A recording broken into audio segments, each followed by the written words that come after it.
Olá, meus amigos.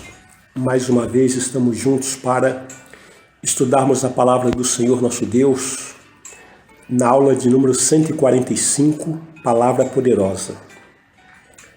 Louvado para tudo sempre seja o nome do nosso Senhor Jesus Cristo.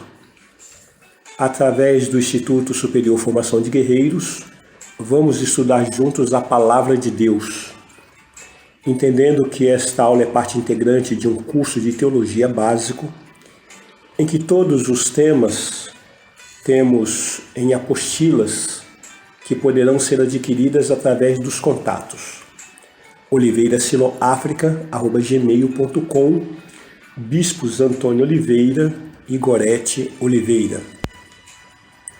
Tomamos em 1 João, no capítulo 2, versículos 18 até o 26, uma palavra introdutória que nos mostra acerca do espírito de anticristo, aqueles que são enganadores que entram no meio da congregação para desviar aqueles que são os sadios na fé. Esta palavra então nos revela o seguinte: filhinhos, já é a última hora, e como vistes que vem o anticristo, também agora muitos anticristos têm surgido pelo que conhecemos que é a última hora. Eles saíram de nosso meio, entretanto não eram dos nossos, porque se tivessem sido dos nossos, teriam permanecido conosco. Todavia, eles se foram para que ficasse manifesto que nenhum deles é dos nossos. E vós possuís unção que vem do Santo, e todos tendes conhecimento. Não vos escrevi porque não saibais a verdade, antes porque a sabeis, e porque mentira alguma jamais procede da verdade. Quem é o mentiroso, senão aquele que nega que Jesus é o Cristo? Este é o anticristo, o que nega o Pai e o Filho. Todo aquele que nega o Filho não tem o Pai. Aquele que confessa o Filho tem igualmente o Pai. Permaneça em vós o que ouviste desde o princípio. Se em vós permanecer o que desde o princípio ouvistes, também permanecereis vós no Filho e no Pai. Esta é a promessa que Ele mesmo nos fez, a vida eterna. Isso que vos acabo de escrever é acerca dos que vos procuram enganar. Pois bem, nós estamos ministrando nessas aulas sobre o tema Bênçãos e Maldições 1. Então, a aula passada nós já ministramos esse assunto e agora nós queremos dar continuidade. E tomamos ali, a partir da promessa que Deus fez a Abraão, no capítulo 12 de Gênesis, a partir do versículo 1 até o versículo 3, que ali nós percebemos que o Senhor fez 7 promessas a Abraão. Sendo a primeira, farei de ti uma grande nação. Segunda promessa, eu te abençoarei. Terceira promessa, eu vou te engrandecer o nome. Quarta promessa, tu serás bênção. Quinta promessa, abençoarei aqueles que te abençoar.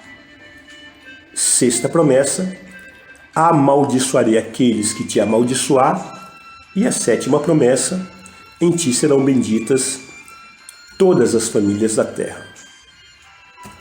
E aí, amados, percebemos que as boas novas não começaram em Mateus, evidentemente, pois já fazíamos parte do plano de Deus desde que ele chamou Abrão, de maneira que nós nunca fomos segunda opção no propósito divino. Então, Gênesis capítulo 12, versículo 3, o Senhor disse para Abrão: abençoarei os que te abençoarem e amaldiçoarei os que te amaldiçoarem, em ti serão benditas todas as famílias da terra. Quando Deus disse isso a Abrão, ele já estava vendo a minha vida, a minha família, ele já estava vendo a sua vida que está nos ouvindo, a sua família e todas as famílias da terra que viessem a aceitar Jesus Cristo através do plano divino, consumando então a promessa de Abraão, né? Então nós nunca fomos segunda opção. E Cristo, então, ele fala no Evangelho de João, no capítulo 10, versículo 16, ainda tenho outras ovelhas, não deste aprisco, a mim me convém conduzi-las, elas ouvirão a minha voz, então haverá um rebanho e um pastor. O próprio Senhor Jesus então deixou registrado dizendo que, além da comunidade de Israel, aquelas que são nações gentílicas que viessem a aceitar Jesus Cristo, né, através da fé, através da grande proposta que Deus nos faz pelo Evangelho, então nós já estávamos na condição de ovelhas, porque Jesus disse, olha, eu tenho outras ovelhas. Gênesis capítulo 22, versículos 15 ao 18, o Senhor também disse isso a Abraão, né? Então, do céu bradou pela segunda vez a voz, o anjo do Senhor, né? A Abraão e disse, o que foi que o anjo do Senhor disse para Abraão? Ele disse o seguinte, jurei por mim mesmo, diz o Senhor, porquanto fizeste isso e não me negaste o teu único filho, que deveras te abençoarei e certamente multiplicarei a tua descendência como as estrelas dos céus e como a areia na praia do mar. A tua descendência possuirá a cidade dos seus inimigos. Nela serão benditas todas as nações da terra, porquanto obedeceste a minha voz. Então nós vejamos, amados, aqui que a única promessa que se repete, agora no capítulo 22, é que tua semente, em tua semente, ele está dizendo para Abraão, todas as famílias da terra serão benditas. Então vejamos aqui algo muito importante, diz que a sua descendência possuirá a cidade dos seus inimigos. Já Deus prevendo, profetizando que através da igreja ele estaria dando autoridade para possuir a porta dos inimigos, para ter vitória contra Satanás e todos os seus demônios. De maneira que ele já estava falando que as portas do inferno não prevaleceriam. O que mais tarde veio Jesus ratificar em Mateus, no capítulo 16, versículo 18, que está escrito: também eu te digo que tu és Pedro, e sobre esta pedra edificarei a minha igreja, e as portas do inferno não prevalecerão contra ela. Então, quando Pedro fez aquela declaração aí mesmo no capítulo 16 de Mateus, no versículo 16, respondendo a Jesus, Pedro disse o seguinte: tu és o Cristo, o Filho do Deus vivo. Aí Jesus passou a publicamente a elogiá-lo, né? Dizendo: bem-aventurado és Simão Bar-Jonas, ou Simão filho de Jonas, porque não foi carne e sangue que te revelaram, que te revelou, mas o meu Pai que está no céu. Também te digo, aí vem o versículo 18 que acabamos de citar, que tu és Pedro.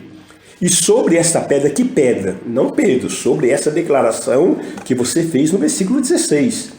Tu és o Cristo, Filho do Deus vivo. Sobre este Cristo, sobre o Filho do Deus vivo, a rocha eterna, eu edificarei a minha igreja. Então não é Pedro que é a pedra, não é Pedro que é o lastro da igreja, não é Pedro que é o sustentáculo da igreja. Quem é o lastro da igreja é Jesus Cristo. Amém?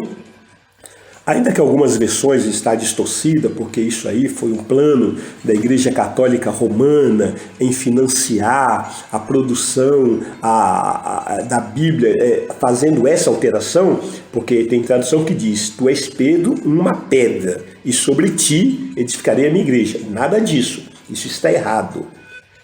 Pedro, apesar do nome Pedro significar pedra, a verdadeira pedra é Jesus Cristo, ele é a rocha.